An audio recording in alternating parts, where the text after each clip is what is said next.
Hello guys, may panibagong pasyente tayo ngayon. Tatanggalin natin yung pillow block na yan, tsaka yung fully. So wasak na yung pillow block guys. So tara guys, samahan nyo ako, tatanggalin natin. Let's go! Unang-una nga pala natin gagawin ay yung tatanggalin natin yung allen wrench na yan. Shoutout nga pala kay Idol Dennis Villas sa Amelo ng RCCL. Shoutout sa iyo Idol, keep safe always dyan Idol. And shoutout din nga pala kay Idol Ariel Calma ng Wilhelmsen. Shoutout sa inyo mga idol dyan sa Wilhelmsen. And also shoutout din nga pala kay Idol Jerome Macauling. Shoutout sa iyo idol, keep safe always dyan. Shoutout din nga pala kay Jeffrey Matura. Shoutout sa iyo idol ng MB Festy. Shoutout sa iyo idol. Shoutout din nga pala kay Idol Peter Eddie Maloloyon. Shoutout sa iyo idol, keep safe always dyan idol.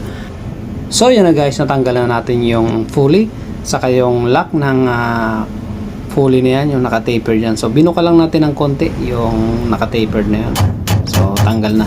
Then next natin yan yung bearing ng pillow block.